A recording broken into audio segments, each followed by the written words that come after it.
Hello, this is Alan Wheeler. I just finished a video response to Natalia for her Ouroboros recording about five, I think the hashtag was 5 masters, and it was about my 5 top tarot books and um, how I've come to grips with finding an objective book meaning as I study, meditate on tarot cards, and do tarot readings. And I closed with the thought that some people I've heard on the various tarot forums say to mix the book meaning with intuition. At least several people at several times have said mix it 50-50 doing their readings. And so this video is going toward the more intuitive side of the spectrum this time. And I would like to relax here at my altar with my 4 elements here: plants and crystals, stones for earth, water, fresh water poured, candles burning and incense going here for all the 4 elements, and just creating a sacred space, hopefully in my heart and here, and even digitally, I hope, through the internet for anyone who watches. And I'd like to invoke the goddess Aphrodite. And on my walk before a video I made yesterday, I'm up to 9 times now walking around my house, and it's in nature with trees and shrubs and leaves and grass, and as I was walking, I was practicing a kind of meditation and invoking the goddess Aphrodite as I did so. And I told I'll tell a brief version of the pictures that came to mind during that kind of physical and mental journey. And in the not dream or vision, but just in the imagination, I saw a very beautiful image of Aphrodite standing in the sea. And I noted that I had a little check in my heart because the appearance was very seductive at first, and yet very quickly she led me into a dark cave where I saw an almost caricature of a Halloween witch who was working at a spinning wheel with cords, threads going into the darkness, and where there were points of light far back that I could not see. And I knew from 2 burning torches that this was Hecate, the Greek goddess of the night and of witches. She stood and, like mirrors, Aphrodite and Hecate reflected each other.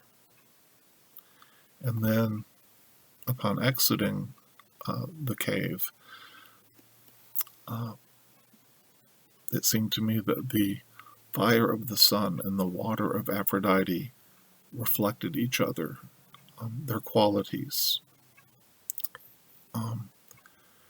And what I didn't get to, or what I forgot to mention as I was walking, I realized I was so engrossed in both the meaning and the imagery and the feelings involved.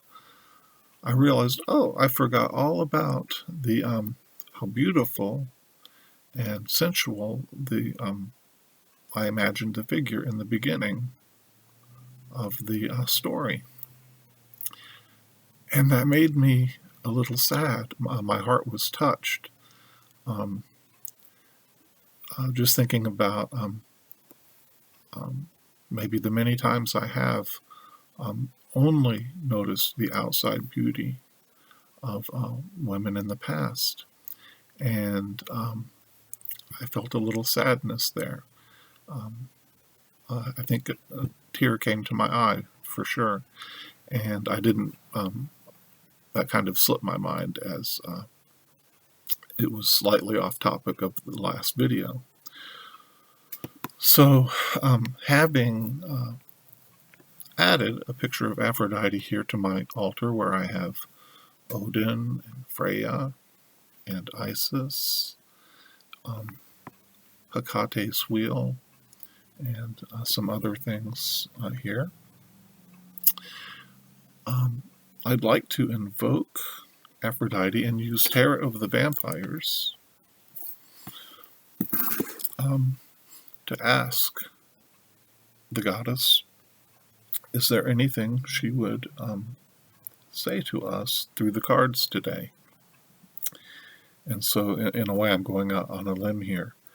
I will say that this is a little bit appropriate because of course the Empress on the Tarot of the Vampyres is described by Ian Daniels, in his guidebook as unimaginable love.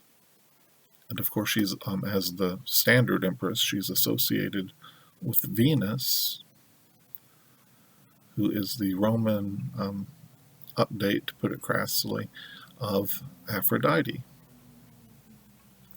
Or maybe a synthesized version of Aphrodite. So I think it's appropriate to ask the Empress, what would Aphrodite have to say to us? So I'll do a quick invocation to help me relax and to center my heart. And I will pull one rune. These are made of obsidian, I believe. And I'll pull 3 cards from Tarot of the Vampyres. So here, sorry if that sound came loudly through the recording. And one rune. I have pulled the rune Tiwaz. Now Tiwaz is associated with the god Tyr, who was known for nobility. Sometimes this rune is read as focus. It looks like an arrow pointing upward, so I often interpret it as that noble direction, choosing what is best, what is right, fighting the good fight, in a way.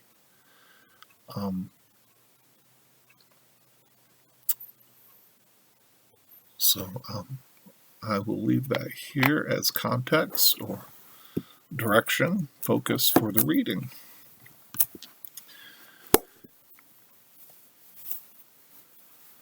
And from Tarot of the Vampyres,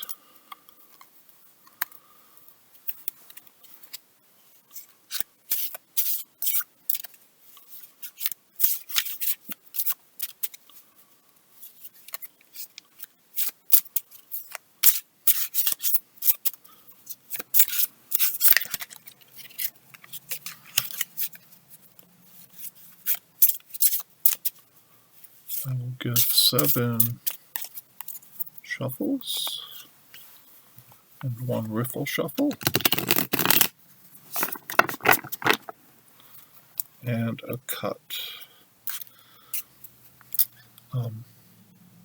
Let me do a little invocation. Aphrodite, we love you. We ask for your love and beauty to to us, in us, through us, and open our hearts and ears if there's anything you would say through this rune and these cards today.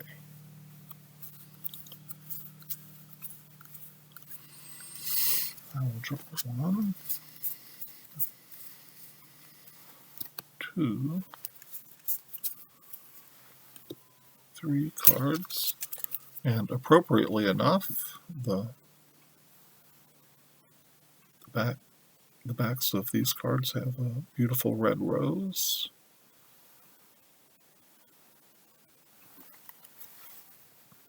That you can see there.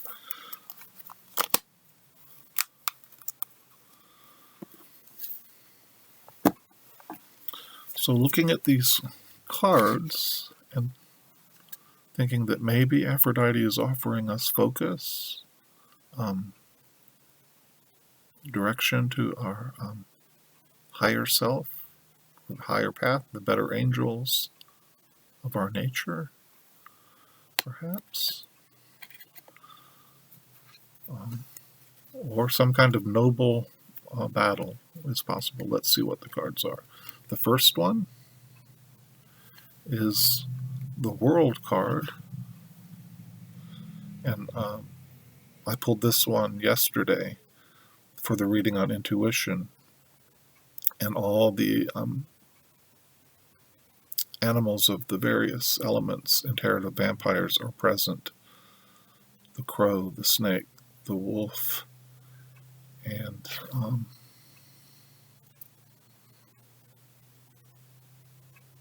the panther are all here. And you see the sun and moon, roots, roses, various elements coming together, and in this experience of almost sensual bliss as the culminating card of the major arcana. Very appropriate for Aphrodite. And the Fool. Here he is, dancing above the masks. It may be hard to see here, but the 4 masks of the suits of the elements are below him. And the crow is flying above him. It looks like sunlight is breaking through as he holds a grail up, and he dances in freedom there. And then the last card is the 4 of Skulls.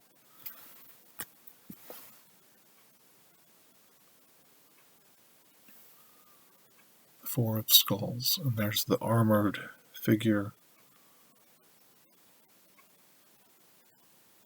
stable and strong in the physical sense, and there is the beautiful woman leaning against the wall of the fortress.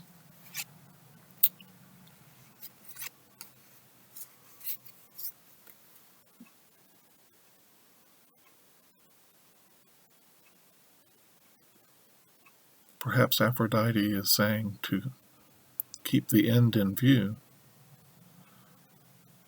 and to keep what is highest before us.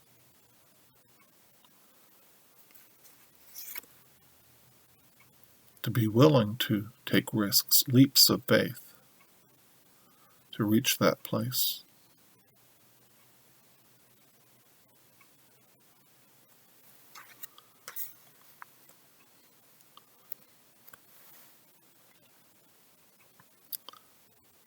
At the same time, to remain grounded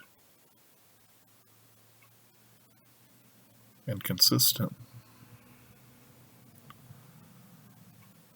to plant and to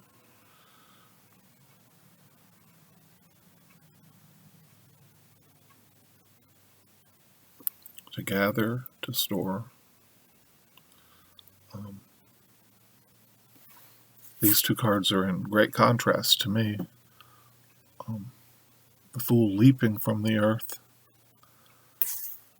and the Four of Skulls, almost asking for that rootedness. But in the World card, of course, you have a synthesis of all the elements, perhaps to get to that beatific vision and the full love and beauty that Aphrodite pierces our hearts with and calls us to. We must make those leaps of faith, take those risks, refresh, try new things.